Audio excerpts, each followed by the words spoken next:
All right, we're back in this video. We're going to talk about a fifth operation called composition.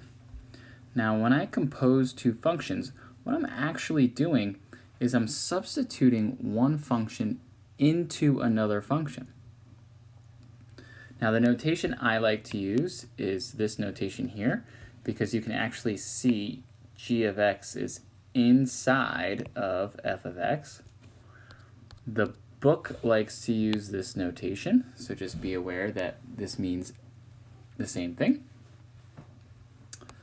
So let's take a look at two functions, f of x and g of x. F of x is x plus 1, g of x is 2x squared, and we want to find f of g of x.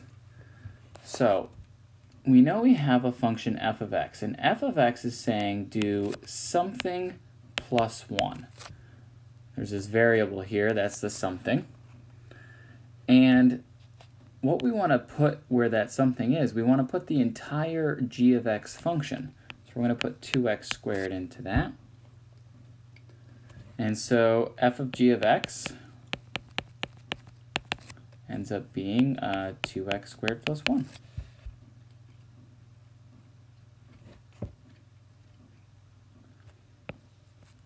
So same thing with g of f of x.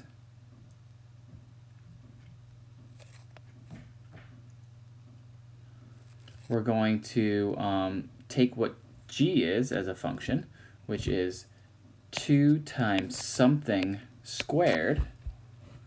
This x is that something. And we're going to plug f into there. So we have x plus 1 that we're plugging in. Algebraically, this is a little bit more complicated.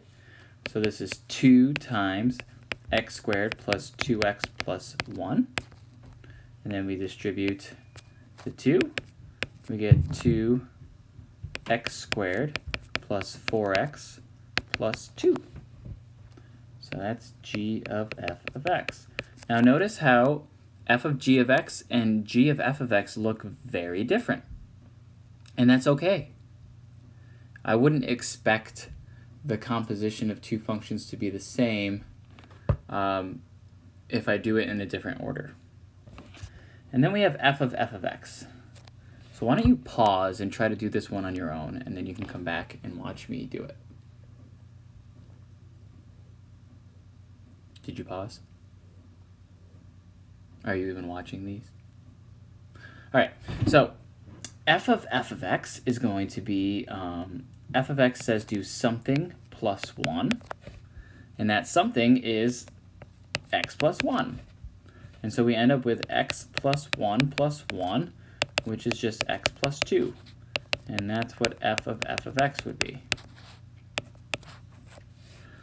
Now the tricky part with composite functions is that composite functions, the domain can be a little bit tricky. So it's the inside function's domain that drives the overall domain. So the overall domain cannot be any bigger than the inside function's original domain. Now, since both f and g in this example have domains of all real numbers, we're not really going to see that. But in this next example, let's take a look at what happens. Okay? So we know f of x is a line. It's 2x plus 1. It's linear, so it has a domain of all real numbers. However, g of x has a variable in the denominator, and therefore I cannot plug 0 into this. This has a domain of all real numbers except for 0.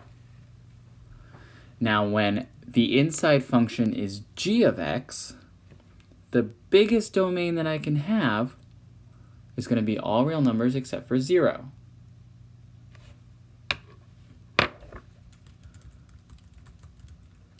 So what we need to make sure is at the end, when we state the domain, that we still aren't going to include 0 in that. Even if it seems like 0 could be plugged in currently. Okay? Because I cannot plug 0 into here, into g of x, then when I plug all of g of x into f of x, I still am not allowed to plug 0 in. So let's go ahead and find f of g of x. So f of g of x, f is saying do 2 times something plus 1. That something is 1 over x. And so this is 2 over x plus 1, which I would probably rewrite this 1 as an x over an x.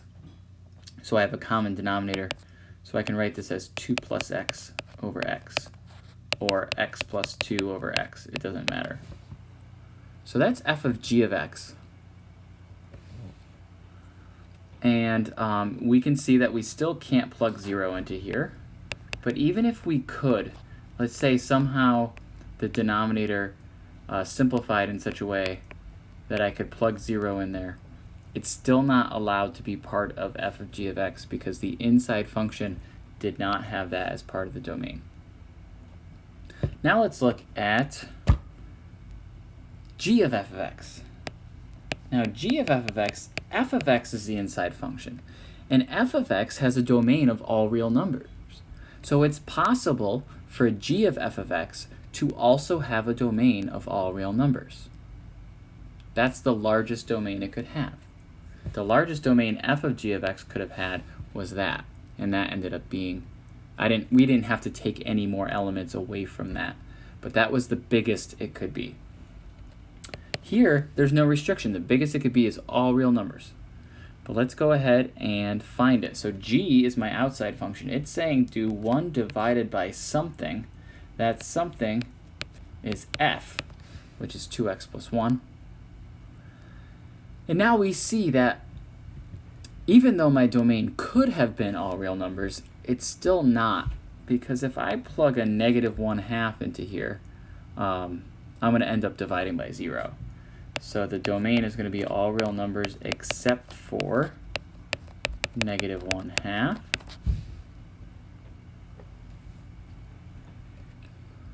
And there you have it. Okay. So I'm going to do one more example. So, because I really want to drive this point home that the inside function is what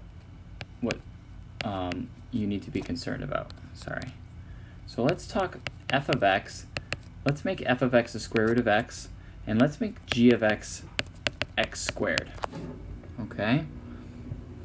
So when I do f of g of x, where here the domain is,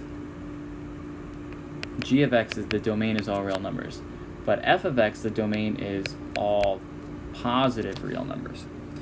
So the inside function here is g, which is all real numbers, as a domain. The outside function is saying, let's take the square root of something. That something is going to be x squared. And the square root of x squared gives me x.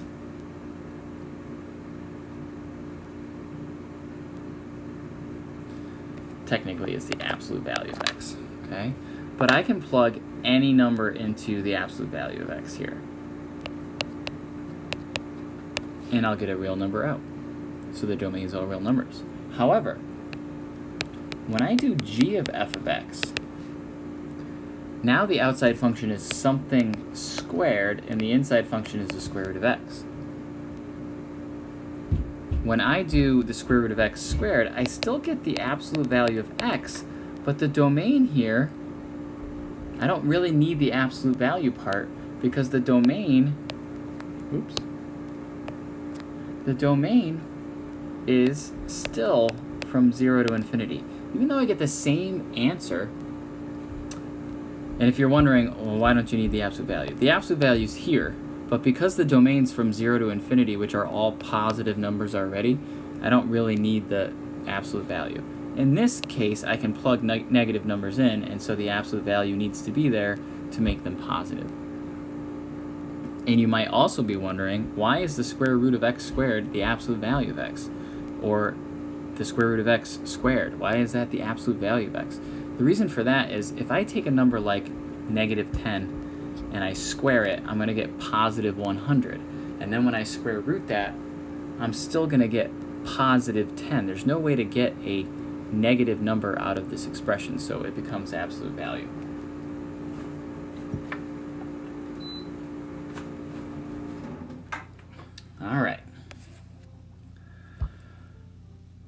So just like we just did the composition of two functions, we can also decompose a function. So decomposing a function is useful when you get to calculus, so that you know what is the inside function, what's the outside function. It helps with things like U substitution when integrating. It helps with things like the chain rule when taking the derivative. And so what we're saying is we have h of x, but it's made up of a function inside a function. It's made up of some sort of f of g of x. And we want to say, okay, well, which ones, how can I define f and g so that when I do the composition of them, I get h? Well, since g is the inside function here, that's a little bit easier to spot. So I see this square root here, and I see something inside of it. So that's what I'm going to make my inside function g of x. And if I make g of x 2x squared plus 1, that means f of x has to be 1 over the square root of x. Because now if I take this and put it inside there, I'm going to get h of x back. So that's what decomposition of a function is all about.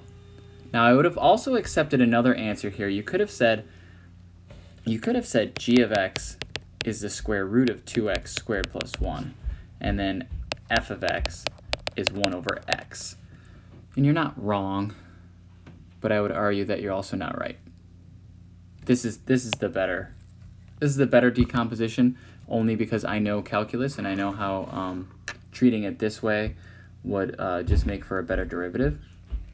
Treating it this way would mean a double chain rule, and we don't necessarily want that.